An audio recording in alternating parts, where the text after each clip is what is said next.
Hi, folks. Welcome to Kevin and Casey's sort of modern missionary podcast. It's called Let's Just Go, where we discuss crazy stories in real life that we ran into by living together, raising 9, doing community building mission work for decades. Today, we're talking about our first year in Hawaii. Last episode, we talked about the launch, all the things leading up to it.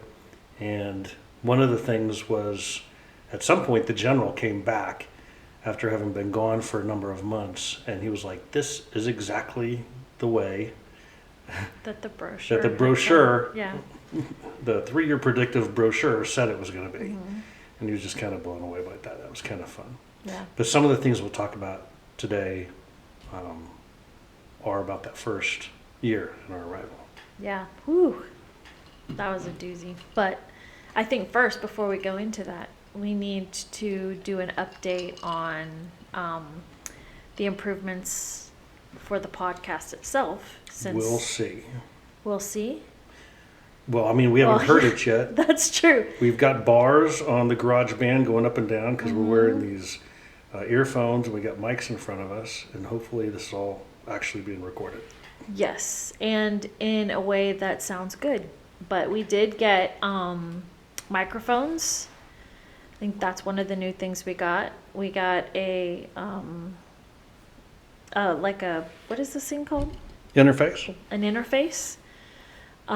We have headphones on so we can hear ourselves really well. So hopefully you guys can hear us. We got advice from friends about needing an introduction and theme music. Which we still got to do. Yep, we still have to do. We're also videoing right now. We set up an area in our basement, and there's a desk and a rug and some stuff behind us, or to put some prop up. And so this is actually being videoed. We're not going to make that available, but it's us testing it out and the lighting and seeing if we want to go with that, take another step. We're trying to get the right aesthetic. I agree. So people give some feedback. They're like, a good start. Looks like you're trying to be honest. You're really just talking to each other. Keep that up. Yeah. So it was a good point on podcasting. Anything else on podcast stuff? I don't think so. Oh, we have like 67 listens. Ooh. That's exciting. That sounds good. Yeah. We're on Spotify and on Apple Podcasts, so. That's more than the number of friends we have. Maybe. Yeah. No. Jinx. Sorry. So we're also on, you put us on Spotify. Yeah. Spotify and Apple Podcasts. You can find this on both of those. And you made a logo. Made a logo.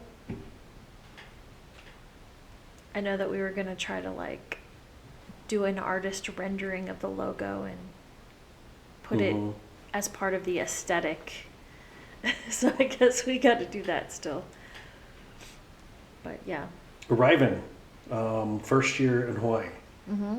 I wrote down in my notes. So I think one of our processes was, here's our topic. You write down 5 kind of subpoints. I write down 5 kind of subpoints. And then we just kind of negotiate through them together. Yeah. And maybe we need to tighten up the structure more in the future, but that's kind of how we're starting off. Yeah. But I like the 5-point thing. I feel like 5 is not too many. And it gives us a good pool to talk about. First thing I wrote down was June 2nd, 2009. Because that was our actual arrival date on the island. Yeah. But leading up before that, we had to get there. And it was a cross-country trip. Yes. And by the way, my number 1 is the airport reception. So it's kind of ties in with that. But yeah, the trek, that was quite a drive that we did. Big white Dodge Ram van. Yeah, extended. It was a very big van. 7 kids. 7 kids, all loaded in with suitcases that we were gonna, fly over the ocean. We were headed to LA, but we wanted to do a couple fun stops along the way. And so we stopped at Hoover Dam for just a little bit. The kids thought that was amazing. Awesome. It was amazing. That was crazy. And then we went to the Grand Canyon, and that was exciting. That was a story. Yeah. I think the cool thing is that, your kids have never seen it before. They've only looked at pictures of it. Mm-hmm. And I don't know where we were, but we drove in a really weird way into the Grand Canyon. And so there was not like the visitor center or the, all the people. We were just driving, and you knew it was coming. Mm-hmm. And so we were like gearing up the kids. We're like, okay, guys, okay. Everyone was peeled. Yes, we're getting ready. When we come around this next corner, we're going to see it. How and big they is it? are like out of their seat belts. They're plastered against the wall. They're holding on to each other with such excitement. And then we really do come around a corner, and the Grand Canyon is like, bam. And they just start jumping up and down and hugging each other. I just remember they were kind of in shock. They were like, we thought we had prepared them, and they were kind of like, what? So big. Yeah. And we were headed to a campground. Mm-hmm. And we had 7 kids, all small. Oldest was David, 6th grade. 6. And yeah, 6. The youngest was Malia, who was 6 weeks. Just 6 weeks. So she was like a little baby. Little baby. And we were going camping with them. We were homeless, and we went and camped out at the Grand Canyon. With a stop at Walmart to get the essentials. Yeah. Mm-hmm. It was kind of crazy. It was like June 29th, the day before Memorial. Is that Memorial Day? It was May 29th. Yeah, right. But anyway, so it was still cold. Basically what I'm trying to say is it was still cold there. And it got cold, like freezing at night. And I don't think I was quite mentally prepared for that because you had a 6-week-old little baby. Right. And sleeping in a tent. With me stuffed in a sleeping bag with her, trying to keep her warm. Yeah, I kept feeling her nose, making sure it was staying warm. I would snuggle her, we cuddling. We were stuffed into the same sleeping bags. Yes, there were like 3 kids in a bag. And then you were in with Elijah, because he was little still too. Trying not to get hypothermia. Like the world inside of them and where we were headed, and the imagination was as big as a Grand Canyon. Yeah. And the whole experience was wide-eyed. That's the word that was kind of stuck in my head. In the morning, I got up and I went for a run, and I kind of ran to the outside of the campground.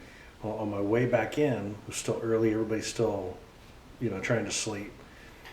And throughout the whole campground, you hear this little baby, very young baby voice. Like a newborn baby cry. Like you gave birth to Malia in a tent at the Grand Canyon. Yeah, well, And people were coming out of their tents. They're like, what is that? And I'm walking through past different campsites, and people are like, do you hear that? There's just a little baby. Mm-hmm. And Malia's little, tiny, loud cry. Yeah. Was just breaking the silence through the whole campground. And we're like, we're on an adventure. Yeah.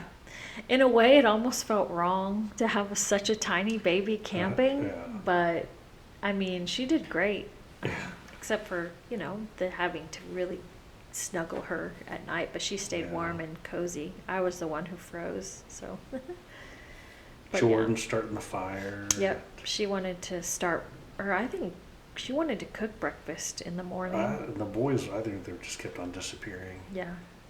And the best thing, like the campfire coffee.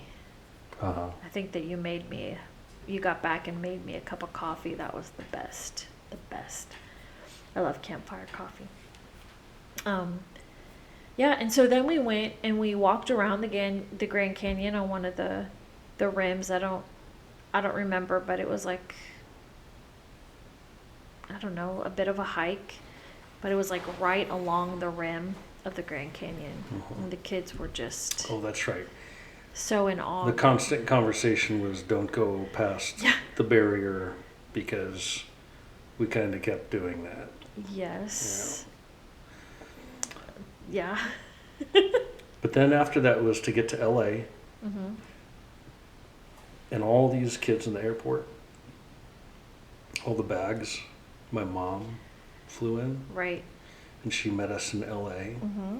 It was her mission to travel with us and to be there for the first number of weeks in Hawaii. Yeah. Oh man, you're right. I just remembered we went to the LA airport and we had all of our bags and we stopped, and whenever we would stop, There's a a line. line would form behind us, and I thought, oh, that's just because, with all these bags it looks like there are a lot of us. So we went through security. There were 10 of us, each with at least 2 bags, Yeah. maybe 2 bags. Yeah. Yeah, so you stopped a line. Right, but it still happened. We went through security, and there was one time where we all kind of stopped to talk, Mm-hmm. and a line started to form Yeah. behind us. I'm like, we're not in line. We're not in line, but it was really funny. Mm-hmm. So many of us. Yeah. Then we got on planes and landed in Honolulu. Yeah. And there was an arrival party there. There was an arrival party. That was very touching and super surprising. A lot of different people. We didn't know who they were. Some of them, Nope. they were from different communities even, although Mhm. most of them knew each other, but a lot didn't. Mm-hmm. Yeah. There were some chaplains there. There were some adult ministry leaders, parents, Mhm. youths. Yeah, there's a whole bunch of different people that we met that first Mm-hmm. day. That was pretty exciting because I remember when the plane pulled in and, you can see the lights from the island as you land because it was nighttime. So everything else was dark. Just this sea of black with this island of lights. And we pulled in and the plane stopped, and I remember looking at your mom and I was like, oh my gosh, What have we we're done? here. What did we do? We came all the way here. She kind of laughed It at was me. all, yeah, Yeah. Yeah. And I was, Mhm. trying to think of all the logistics and how tired we were and trying to figure out. but all of the leis that they brought. Right. We walked off and there was all the Kukui people. nuts They and the had flowers and the smell. the beautiful, Oh. all the flowers. Yeah. It was really very touching. And I kept those for a really long time actually after that. But I think that it also set a really good precedent of how you properly greet someone when they Mhm. come to the island. I think we kind of carried on that tradition when Mhm. people would come visit. Always had Big to aloha. have lots of lays, yeah. Mhm. Lots of aloha. Yeah. They ran across a picture of that the other day. Is all of us at the airport with some leis around our necks. My mom was there. I was like, oh, yep, that was the arrival. Mm-hmm. June 2nd. Yeah. I actually think I posted that picture not too long ago on Facebook. Just remembering. And then, of course, there was all this flooding in then of the aspects of the island. There's the smells, the flowers, the trade winds, that keep the island warm and rip Mhm. the hurricanes to shreds before they get to Hawaii. Yeah. And then the reverse Kona winds and the fog from Yeah. the volcano on the Big Island. Like, you never seen the color or all the variations of the color green Mhm. and the blue of the ocean. Just Rainbows. I'd never experienced beaches like that. And you first drive in and it's interesting because it's dark, and so all you see are lights. You can see them all the way up Mhm. into what you think are mountains, because they go all up into the crevices. Mhm. And where the crevices are dark is where the cliffs are, and you don't really realize that different mountains. until you see it in the daylight. They're lava rock mountains, Yeah. and they're like straight up and down and razor sharp. There's paths and trails, you know, in certain places, but mostly there's not driving in the mountains. Mm-mm. You go around the mountains. So there's a lot of the parts of the island you can't actually, you're not really going to. Right. And it takes a long time to go around a mountain. Mm-hmm. Yeah. Yeah, but there was just a lot of beauty. Like first being introduced to it, all the rainbows. I think you said that, but lots of rainbows and Perfect all temperatures. kinds of different plants. Yeah, it's very cool. A lot of people ask, you know, what's Hawaii like? And I tell them it's like it's in the movies. It's like it is on the TV show. Mm-hmm. You know, aren't those just the best spots? I mean, a lot of people hunker down and they don't get out because it just, you know, that's not who they are. But if you engage the island, yeah, it's amazing. It's beautiful. It's paradise. Mm-hmm. There's so many parts to it. And the beaches are unlike any other place. I mean, they are beautiful All different. beaches. The waves are surfable and explorable. Incredible. Mm-hmm. So we're thrust into that, but then we get taken home from the airport by several vehicles. Yeah. And we go and we stay with the Smiths, Right. Nick and Lori Smith and their family, Mm-hmm. and they On had Schofield Barracks. at Schofield Barracks, which is in the middle of the main island, which we lived on, which is Oahu. Mm-hmm. So Schofield Barracks is in the middle. And that's where we really lived for most of our 12 years in Yeah. Hawaii. And but we stayed with Nick and Lori Smith for pretty much the summer. Yeah. Quite a Mhm. long time. Yeah, Maybe a little bit too long, but they were so gracious They were very to us. patient. With they're really us. patient with us. They gave us a lot of time to, get acclimated, Yeah. to the island, to Hawaii life, to your work, what you were doing, to, lots of little loud children always Mhm. But they slapping were- their feet about. Very much like us in many ways too. They were Mhm. big into gatherings. They Very had parties, festive, yeah. Very active house. It loud was at perfect. night, music outside on the lanai Mhm. They even had guests while we were while we were guests. guests. Yeah, Boy, I was they like, loaded you that guys house. just go for it. Yeah. Mick had a kegerator with the kinds of beers that I like Mhm. the same beers. Mhm. And Oh, I'm- Elijah. I'm an avid barbecue connoisseur, and he is too. So we did a lot of, trading, Mhm. Barbecue trade. Yeah, you were gonna say Elijah with the get to the kegerator. Oh, yeah, He was just how old was he? I don't know, like 15, 16 months Yeah. maybe.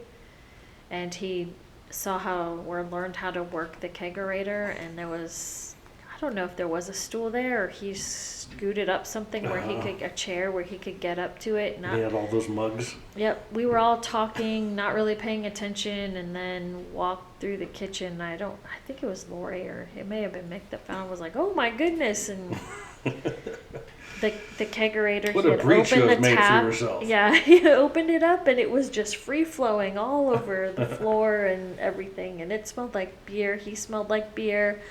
I'm sure he had been drinking some beer, but he had cups there that he was filling up. And that was kind of cool. He was gonna fill up everyone's cup and give them some beer. And he was so cute. He didn't know what he was doing. Mhm. So it was just so funny. But yeah. At the Smith's house, eventually they had a parents' meeting that they hosted, and a lot of folks came over to meet us to find out what it was we intended to do there with the mission. Mm-hmm. And so that was also, it was kind of a home base to launch the idea of what we were there for. Yeah. And a number of people who later became, integral to the program showed up. But that was just a big time where we met a lot of key folks who were already, doing stuff. They were trying to get stuff going, or they had already gotten some stuff going, and we were kind of the first ever actual, kind of permanent mission that didn't belong to the military, but was there Right. to To establish a be permanent. focused on Right. doing youth Make ministry to something the that community. didn't just kind of come and go, Yeah. and to produce something systematic. But a lot of champions, we got to meet, Oh, during yeah. that time. Yeah, I mean, Mick and Lori Smith, of course, they just were supporters of ours, like right off the bat. But then, like, meeting the other families, especially Mhm. getting to know the people that met us at the airport, and then meeting them in the communities where they were, because there were different communities that we ended up serving, the whole Army garrison. So it was more than just one post. It had several different Yeah. components to it. So our first year, our real focus, and our second year, was the Army installation. And I guess just to simplify it, we would call it, it's two pieces, Army North and Army South. Yeah. But each one of those had other mini installations that were kind of connected to it. So Army North was really Schofield Barracks, but it was also Army Wheeler Airfield and Right. Halamano Military Reservation. And Army South was Alamano Military Reservation,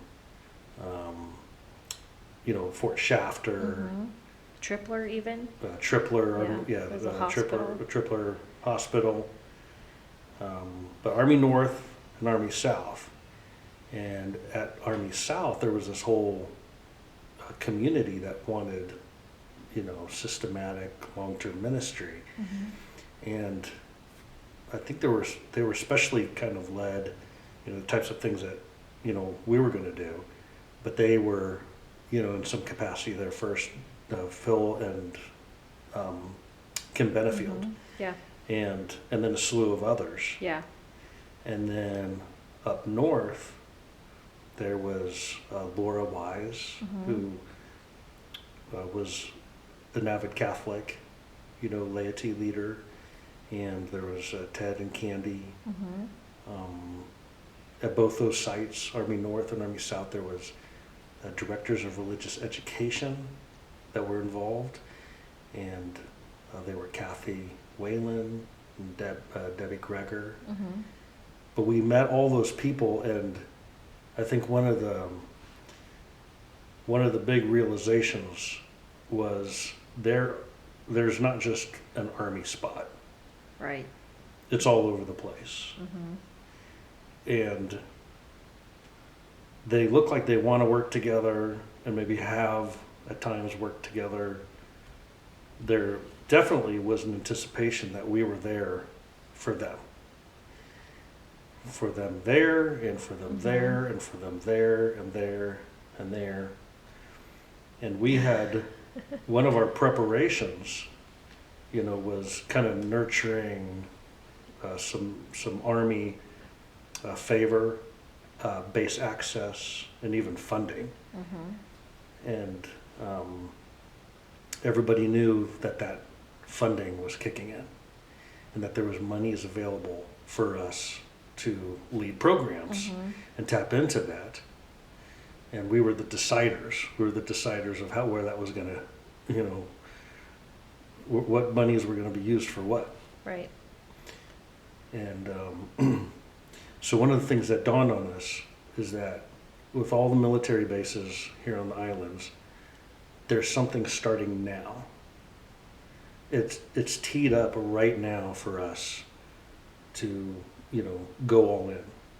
And we're constrained, especially to the Army installations. So this is where we're going to start. And that we're divided. We've got to especially say that there is an Army North and there's an Army South. Otherwise, there's going to be a problem. with Right. everybody's expectations. Yeah, I mean, we were doing all Army, but they were definitely two distinct programs, even though they were part of, like, under the same umbrella. But Right. even the installations themselves were so different. I feel like they had a different feel, to them, even in doing ministry. Mm-hmm. It just they were different. Yeah. Yeah. But I think that really highlights the intensity of the work that started right off the bat. Yeah. There was no transition. It was No. straight into the work. I mean, we had spent the previous couple years Getting ready. trying, hoping that there'd be something teed up. Mhm. And it was just, I mean, technically, some of the service items that we were supposed to fulfill for that grant that came from the chief of chaplain's office in DC started June 1st, the day before we got there. Mhm. you Yeah. know? Oh, So yeah. it was like arrive and start managing the thing that you were supposed to have managed yesterday. Yeah. You definitely hit the ground running. Like, Yeah. we got there, got settled for like a day, and then I think that you were off doing the connecting and the, Hmm. figuring out, What are we gonna do? meeting people. Yeah, where How do we s- use the yeah. already and not just start? We're not starting from scratch. There's so many champions already, Mhm. just waiting to be systematized, I think. Yeah. But then also, we built a connection with a Hawaii nonprofit organization. It's a Hawaii chapter of YFC. And they were based in Honolulu. So there's Army North, there's Army South, and there's the other side of Honolulu, in Waikiki, where their office was. And we were beholden to them because we made a deal. Yeah. And it was like, hey, we're trying to make money to survive here Mhm. and pay our bills. And they took on our family's health insurance. Yeah, that was huge. It's a big monthly chunk. And so what we ended up doing is kind of creating for them their first ever, military outreach, division by YFC Hawaii. Mhm. And it involved going to weekly meetings. It involved connecting with some schools. There was some publicity events so that people could get funding, Mhm. from the public. And then there were Yeah. some ministry events too. Yeah, and you were on the radio. Oh yeah, we brought, Mhm. several times, Yeah. a number of times. We brought several kids from military communities to come speak on the radio, be interviewed. That was kind of neat. Yeah, that's fun. And then just me and remember the Don O'Brien show. Mhm. Yeah. It's a beautiful, what did she say? It's a beautiful day in the Hawaii Nay, I think. That's right. I think that's what she'd say. So there's these three different points that I am in a vehicle having to be. Mhm. Which we had to buy. We had We got had a to get a truck. vehicle. Yeah. So you We had used to. the funds from the big barbecue training event we had done in Mhm. Leavenworth. Yep. It raised funds about that truck. Mhm. And I would be up at 4:30, at the latest in the morning, Mhm. and then out the door by 5 to beat the traffic. We'll get to it in a little bit because eventually we're living in Makakilo, Right. and I would have to go past all these townships, go to the other side of Honolulu, and I needed to be there before the rush hour started. Mhm. So I Yeah. would get up super early, and since I was there, I'd go swim in the Hanauma Bay, or grill a steak in the morning, or do devos sitting on I a cliff remember watching the your ocean. little Smoky Joe. I think in Hawaii you always had a Smoky Little Joe Smoky Joe on that my you truck. would carry around with you when Yeah. you would grill something. I'd have cigars, Mhm. in the afternoon and the evening, long drives here and there. Yeah. But I was busy. You I were was- very busy. I was very busy. And I'm just saying that again because we had two things we were busy on. Yeah. That was my focus. We had two different focuses that really kind of developed. We both got a fire hose of both work and family life right off the bat. Right off the bat, No transition, no way. Yeah. And Yeah. I feel like for me it was just making sure that everybody was settling in, adjusting well. You know, we had come to this new place and the kids really wanted to go for walks and explore, and with your mom there we were able to go, you know, do a couple fun things, but mostly I was just really concerned about well, the thing is that I am a person, I like routine. I like well, I can adapt really easily, but there are certain things that you want as a routine, especially with kids.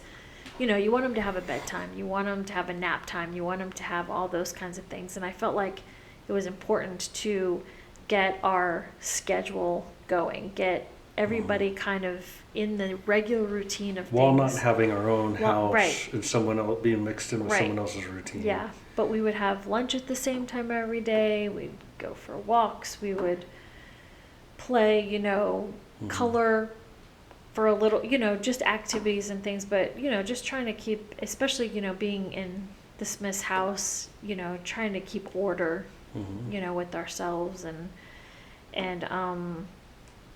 so that was kind of a challenge, just because, you know, you're not in your own space yet.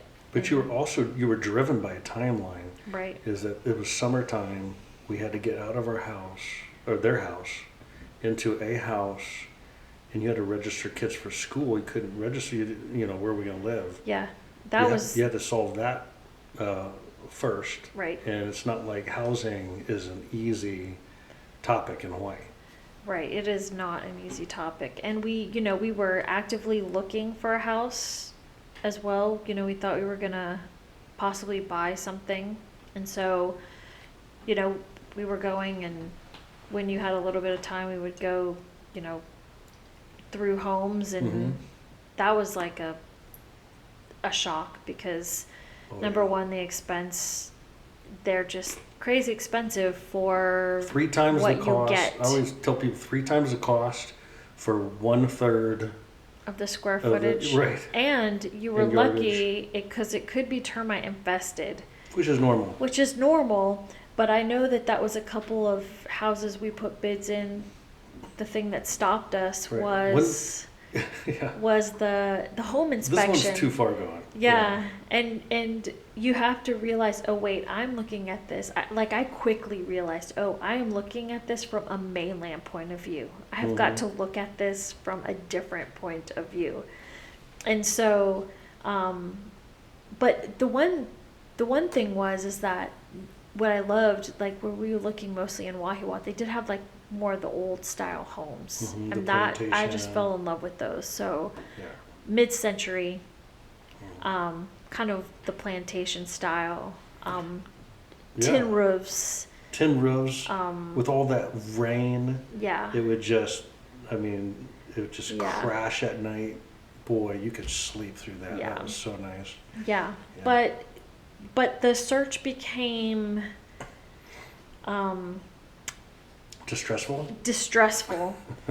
I think the view that you had going into it, you realized, at least, you know, for me, what I thought a house in Hawaii was going to look like, I think those dreams were like dashed. I think that realizing that school was going to start and we needed to have a place to live. But I think then I just, you know, deciding to homeschool instead of the kids go to school, you know, getting doctors established and all that kind of stuff. That's just the, you know, the everyday. But we were not finding a house. No, we weren't finding a house at all. And we were searching hard. Yeah. And the Smiths really were incredible advocates, the best advocates, you know, that we had. But, you know, You could tell we needed to. Right. We need to find our answer. It was answer. time to leave. Right? Time to get out of there, out of their hair, and not have them, overextend. But it was just really kind of a distressing time. And so then we kind of transferred from finding a house to buy and So realizing let's just rent a house. And then that was hard too. And that was so hard. Oh my gosh. Everybody wanted to rent a house. Yeah. I think that people weren't believable too, because people they move to the islands and then they're like, yeah, I don't want to be here. And then they leave, and other people can't pay their bills, so they leave. And so we're new people. Then how long have you had a job? Well, I mean, we're doing this, we're just moving here.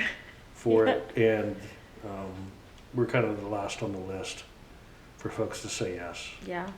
And I know I wasn't helping the solution because I'm everywhere doing all these other things. Yeah. So it's you. Well, and I think what we ended up doing is we ended up moving out of the Smith's house and into a hotel. And I remember kind of trying to break up the time of doing a couple fun things, taking the kids to the beach. I think we went to the aquarium, but also then I was meeting people who were renting homes.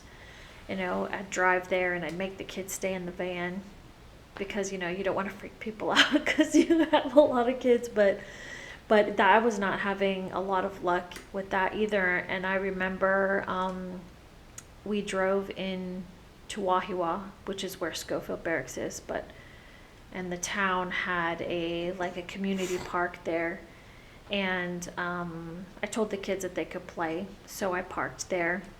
But really, I had no idea where I was supposed to go because our time frame of staying in the hotel was over. And we needed to have had a house, and just wasn't finding anything. And I just felt this desperation in my stomach was churning, my heart was churning. These kids, they were just so happy. They just wanted to go play at the playground. And so they did that while I nursed Malia in the van. And I remember I just broke down and I just started crying because I was like, are we going to be homeless? All that we had was in our van. It's like, are we going to be homeless? Are we going to where am I going to find something? Where are we going to find a place to live? And it was a moment that I was just kind of cried out to God that we needed help, And so I finished nursing Delilah, I say Delilah because, Malia, and had a good cry, and then watched the kids play, and we all played, and then had them get back in the van. And then I guess while I was still in the van, I called a couple of places I needed, so I was trying to figure out, how to get people to answer the phone. And one of the guys answered the phone, and he said that he was having an open house at one of the rental properties, which was in Makakilo, and if I could make it there, then we could go through the house. And so I was like, okay, kids, get in the van, we're gonna go. And so we went all the way up to Makakilo, which is like the southwest part of the island. Yeah, southwest, the Waianae Mountains, but it's all the way up on the hill, or at the edge. And I'm like, oh my gosh, where is this place? But we get up there to this home on Nemo Street, and I go in and I meet the guy, and there's like 4 other people there, and we're looking at the house. And it was nice. It was small, but had everything we needed. It had 4 bedrooms, a pretty good sized master bedroom. It was more modern, it was like a modern home. It had a 2-car garage, which eventually became more living space for us. So it was out of desperation. I was like, this is beautiful. This is the most beautiful home I have seen. And so, I'm trying to keep my composure and not be like, oh my gosh, please, we're desperate. Give us this house. And so There's no way you're going to get this house. Yeah. And so, so I took the application and I had filled it out because I think he asked us to fill it out right away, like when we arrived. Yeah. And so then I was like, well, can I just go? My kids are in the van. I just want to go get them, show them the house, and I'm going to show you all of our problems. See, We've got 7 get kids to hear all and we their move into your opinions tiny about house. it. Yeah. And so they come in and they're like all excited, like, whoa, look at these floors and look at the walls. They're so bright. Because they were like lime green and yellow. And there was a lot of light in the house. And they ran up the stairs and like, there's 4 bedrooms. Everyone's just so excited. And come back downstairs. And the guy is like, oh my gosh, your kids are so good. He's like, look how happy they are. It's like, they're so good. They're brainwashing. And I'm like, yeah, we have good kids, they're really good kids. And he just. And they're wide-eyed. Yes. And Jordan was asking him questions. Oh my gosh. Jordan, Yeah. who's, 20 years old. Yeah. But she was 7 at the time. Yeah, just a little 7-year-old. Yeah. Talking to him like an adult. Right. And so you could see the compassion in his eyes, and he's like, let me tell you, just sign right here, and I'm going to check your references. Right. And he said, if they all check out, then you can move in. And I was like, really? Like, I was really stunned. I was like, are you serious? He's like, yeah. I said, oh my gosh, that would be awesome. And I think he called me the next morning and said that we can move in to the house. And that was like the biggest sigh of relief to know, you had like a home base now, a home base. I missed all that. I'm running around trying to, capitalize on everything that's teed up for us, mission-wise. And you've got those moments. Yeah. But they're so special. I mean, for one, your alone moments, but then also the kids save the day like they do, It's good. Well, I think I've always felt like that's my job, is to, be the mom. And let the kids be the kids. Right, let the kids be the kids. And partially, your job is your job, and my job is to take care of the home and family so that you're confident in that and secure in that so that you can do your job. So, I take that very seriously. All right, just for the record, I never assigned those roles. No. That's just us, right? Right, yeah. Yeah, that's us. Yeah. Yeah. So we got Makakilo, and so Makakilo is in a different place. Now we got 4 spots on the island. Yes, and There's Army Makakilo's North. out of the way a little There's bit. Army South. Yeah. There's Army North, middle of the island. Army South, Pearl Harbor Right. area. Honolulu is the southeast corner, and we're on the opposite of the south end of the island. Southwest corner, Makakilo. And it's kind of the start of the big ridge of the Waianae Mountains. And we're up on that ridge. Yeah. And 4 parts very spread out, not to mention we like to go to the North Shore, so there's another one. But you could, not far from, just a short walk from our front door, you've got views of half the entire island. Beautiful views. Yeah. Yeah, It's the like kids Jurassic Park. The kids would go up there, and so it was like not really a cliff, but it was like at the top of a hill, and then there were trees. Not trees, They were like cliffs. bushes. They just had growth on them, so it didn't look like a cliff. But it was Well, straight. but there were trails all down in there, and the kids would Yeah, tell there me were how they would spots, go true. run around and go around that big hill that was next to us. Oh yeah, yeah. And, but yeah, they Yeah, found. right outside our house was the hill to a higher spot, Mm-hmm. Yeah. and it had old World War II bunkers. Right, and they would The go up pillboxes, there. and you can get into the pillboxes where they, defend the island. Yeah. Yeah, the boys thought that was awesome. It was, yeah. Yeah. But, yeah, so we lived up in Makakilo. We lived in a very, a tidy neighborhood, and Ahoa. had a HOA, and I always knew that we weren't HOA people, but if I ever doubted We found living out. there, made me realize And it's true. They found out They us found too. out us too, so we had kind of Couple- strict rules. Couple doors down was the HOA president. Yeah. Yep, and she would, I swear, I think her morning and afternoon walks were spent with a pen and a paper in Mhm. hand, making notes of the violations. Well, us especially, but the violations. And plus, we were right on the corner.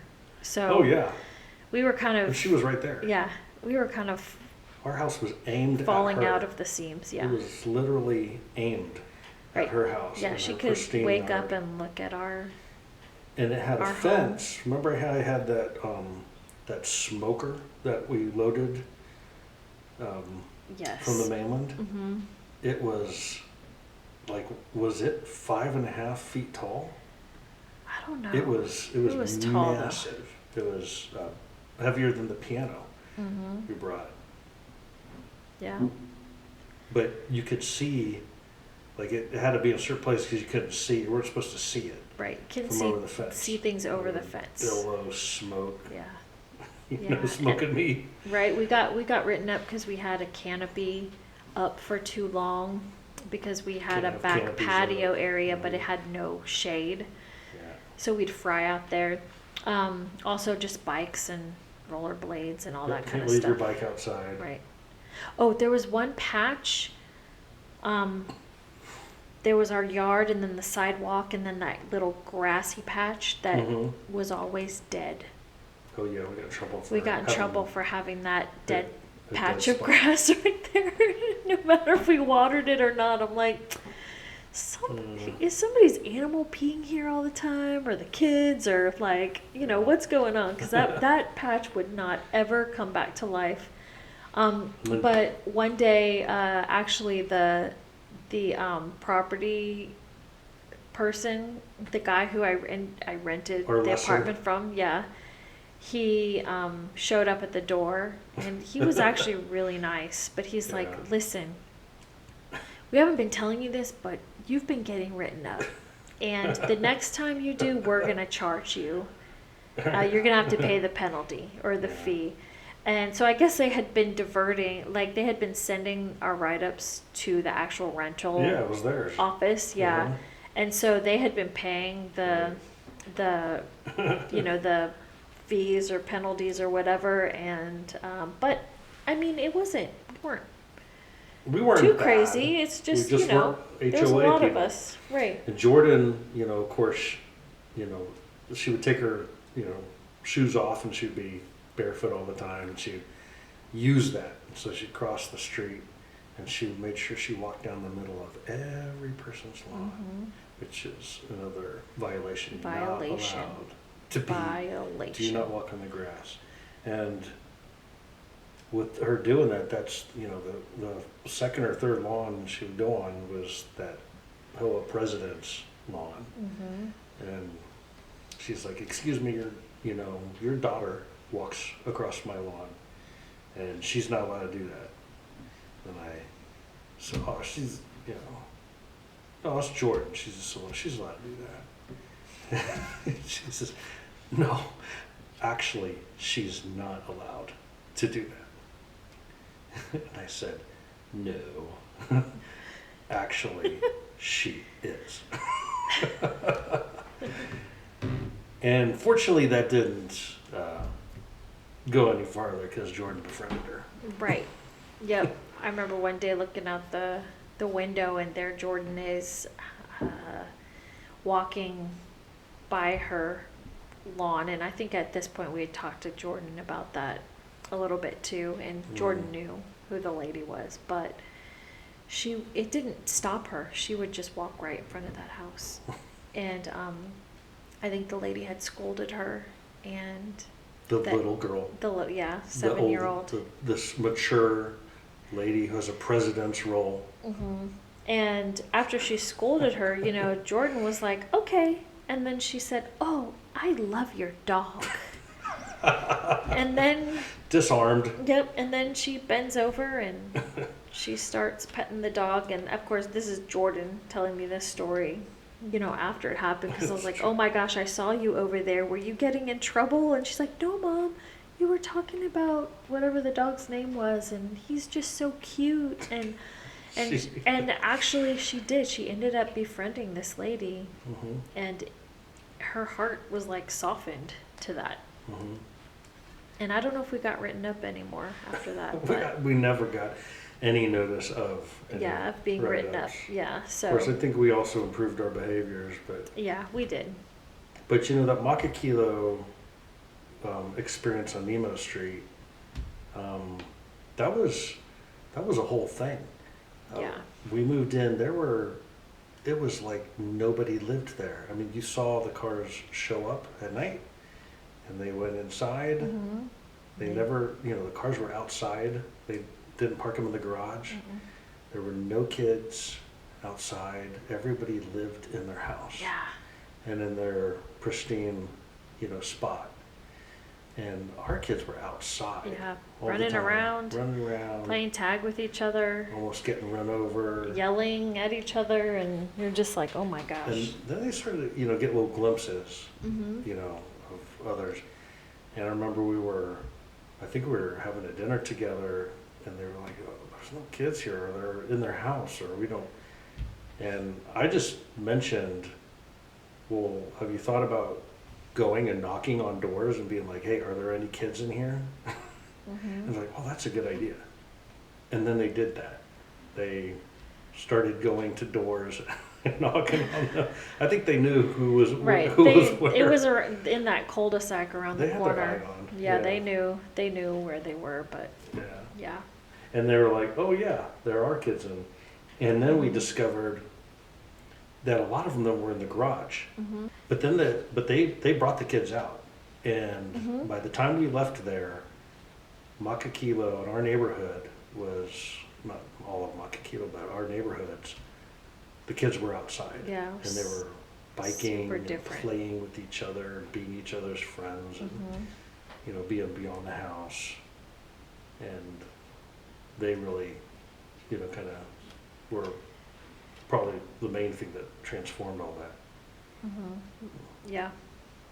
So there's this Firehose, and I think that was, we were kind of talking about before this, there was this Firehose of both work teed up already, the mission work, and then also these compelling life things that we had to be thrust into and solve right away. And there was a Firehose of both of them right away. Yes. And you and I kind of had two different experiences in that. When we were prepping, what our topic might be for this originally the other day, remembering some of the story, we got into a fight because of just some memories. Yeah.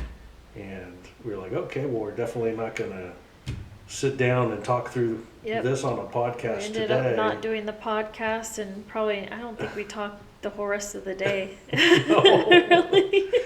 No, because it wasn't the fight. It was, these stories that we're going to talk through, or that we already started, are going to be, revisiting stuff in ways that we hadn't. This really is a time for you and me. Yeah. And I think there was a lot of maybe some reconciling of some stories, Mm-hmm.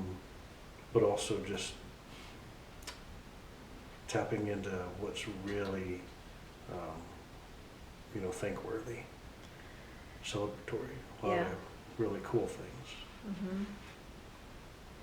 So our first year, a big piece of, I guess what we're kind of going through here is that there was this summer, and back to some of the ministry and the mission build up, we were building up to that school year starting. Right.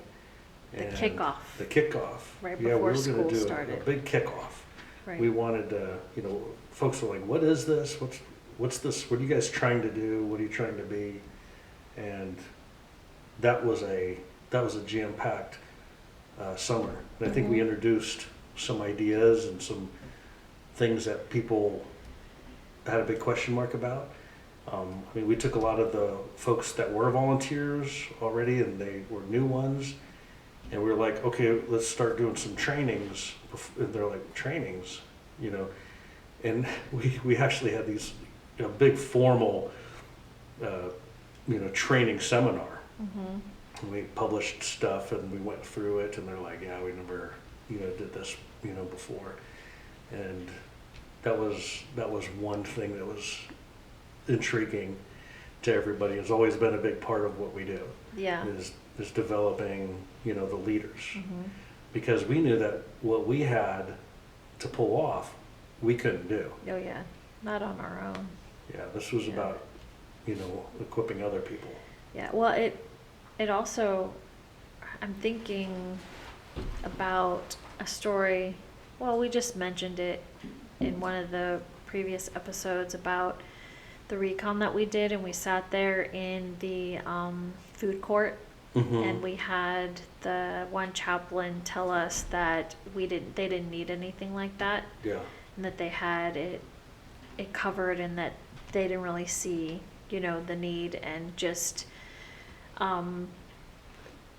that what was surprising about that to me is that as we were sitting in the food court, it was full Filled of with- teenagers. Yeah, right. And to me, I always was like, okay, well, but these are the kids that None of them have anything. Yeah, they're, There's yeah. a lot. Yeah, there's thousands and thousands Yeah. here.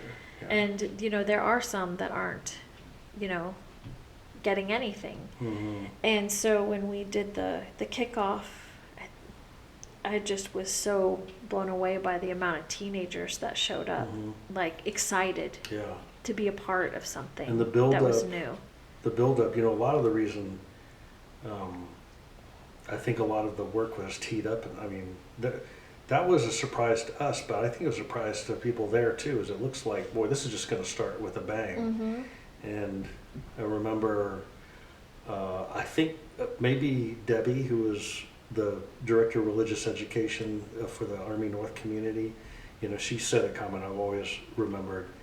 She said, Kevin, your reputation arrived here long before you arrived here. Mm-hmm. And there was work that we had done before, but also, what we had done in other places. The organizations that we worked with, we had the biggest programs in the world for them. And, they did a little research on us, and I don't know if all of it was positive, Yeah. I think some of it also is like, well, what's he like to work with? Mm-hmm. And we've always had a mind of our own when an obstacle arises, and it's always because you go for it. Yeah. And obstacles are, God closes the door, but he opens it, break down the door. But things were teed up, and people saw it, and we pushed even more. And like one of the things that was big, like that food court, is where are people? They're in the food courts, Mm-hmm. and they're holed up in their homes, Right. or they're at the skate park, and they're at the basketball court, and they're walking in between these areas, seeing if something's going to happen. Mm-hmm. And one of the things I did was I got coolers of watermelon, and we're like, how do we do outreach and let people know that we're going to be starting something, and there's no, start of it until we say so. And so I'd bring coolers of watermelon, and people would ask enough questions. I'd have a basketball, a frisbee, and through the summer, they were like, he's the watermelon man. And then we would cut up watermelon. We all ate watermelon. Watermelon makes everybody happy. That and barbecue, and that grew this crowd of, of youths and interested, helpers in areas that were not, thought of as ministry forums. And that just kind of grew and grew and grew. And I remember one story. There was a group of kids waiting for me to arrive, and we were going to play ultimate frisbee. And Laura was out there, the Catholic laity leader. Her and I really were kind of partners in launching everything. She was awesome. She was co-founder of that launch and things that followed, and was there before I was, too, doing things. But she kind of had her.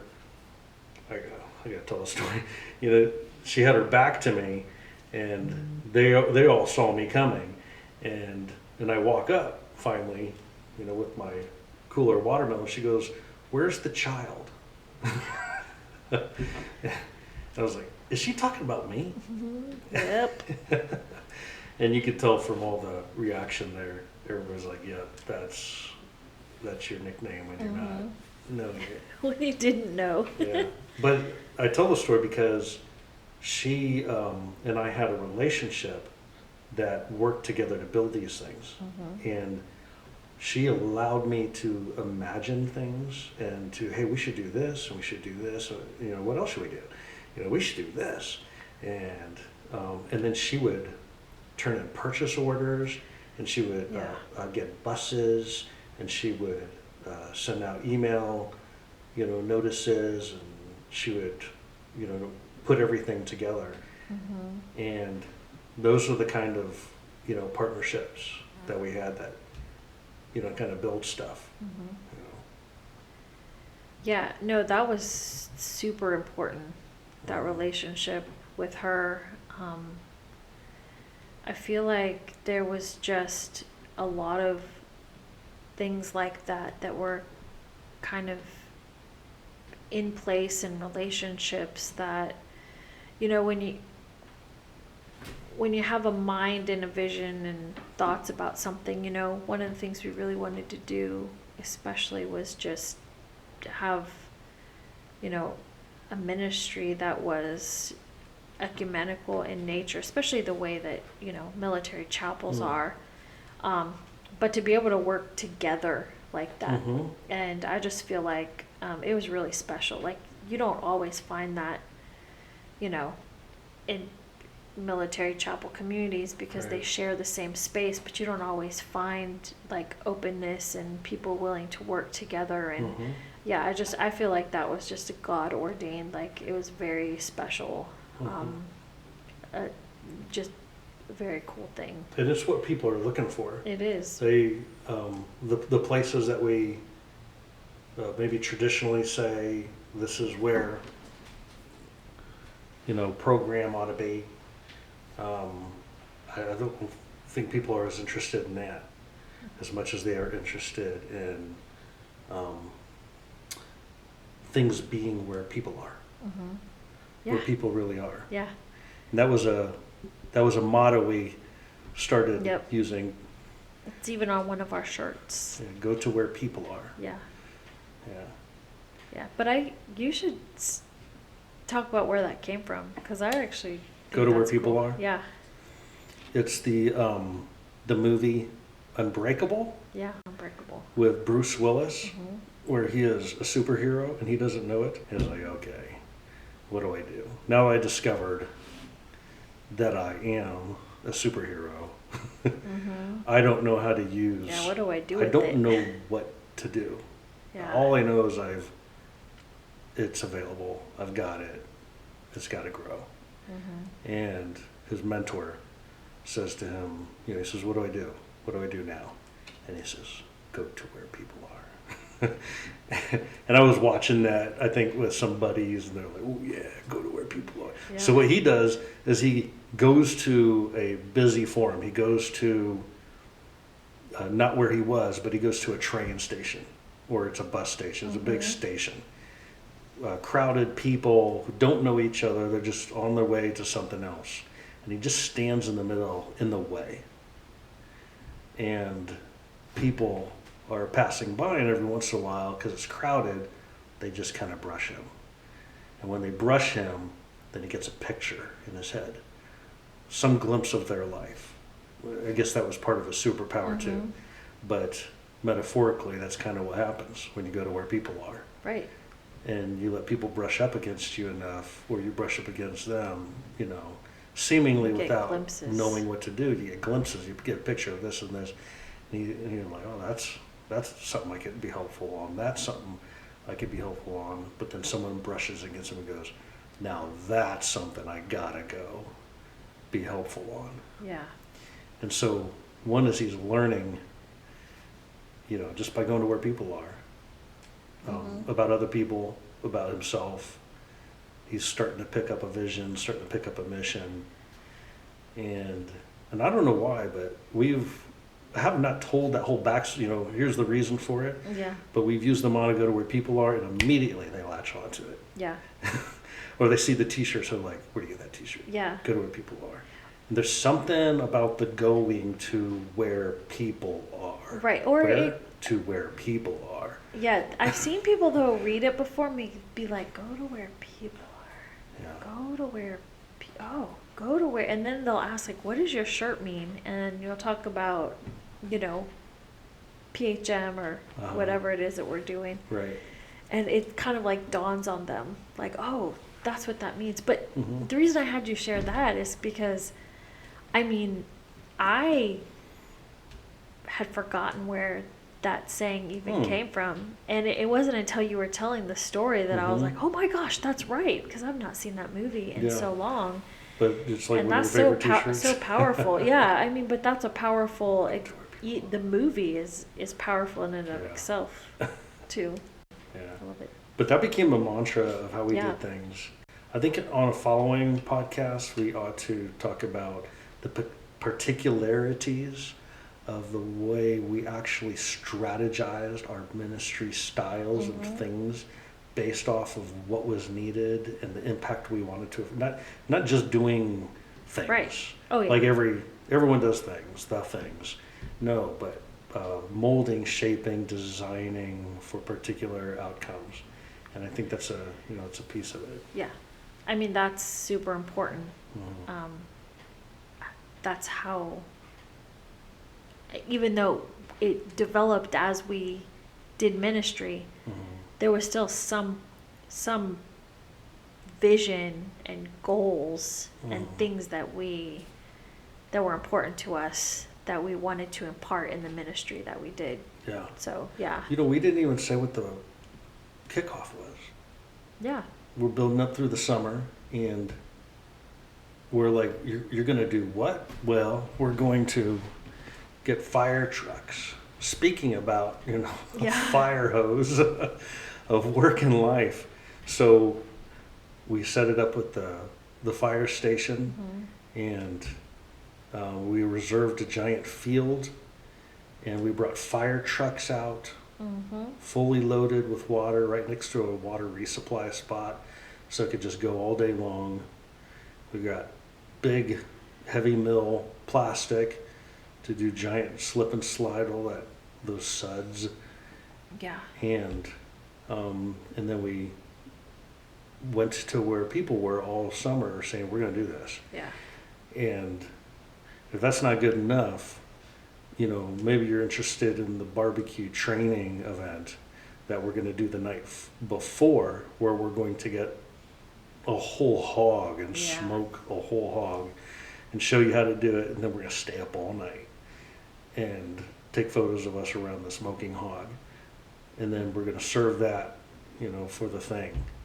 and Mick Smith was the leader. We were staying with the Smiths.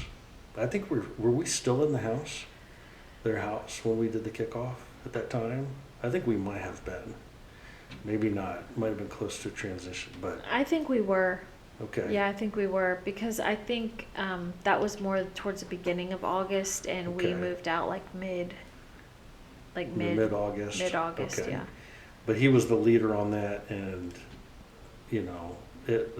the boys, especially the older high school boys, Mhm. and the fathers, Oh yeah, the they love that. dads, wanted it. They were out there. It was a big deal, and we smoked a whole hog, Yeah, that was cool. and we brought it out. We had loud music, and there were a bajillion youths Yes. that came from everywhere. And parents too that were there Mhm. just hanging out, and it was just like such a cool. Was it Hannah Vogt that Atmosphere. was the photographer? Yeah. She was just an incredible photographer. Mhm. And I remember going through all of those, and it was the smiles. Yeah. They were laughing and smiling. It was just life, Mhm. life. Yeah. And also, I think it was validation, Oh man. encouragement for all the hard work that really even started before we got to Hawaii, but then hitting the ground, Mhm. like you said, the fire hose of like life and work, and knowing that we have to go forward, and planting our steps one foot in front of the other, and you having the vision and just all the tasks that you had to do,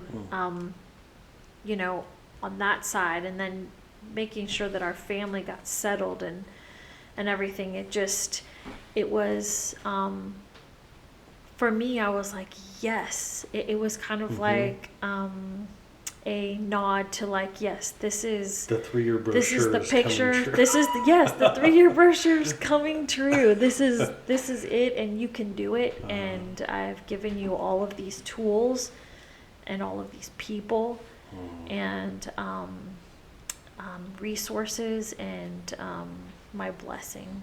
Mhm. Just you Yeah, guys can do it. I think God wants those things to happen. He Yeah. wants big things Oh, to happen. yes. And I think He likes He it. wants us to go for big I things. think He wants us to go where people are. He wants us to go see the Grand Canyon.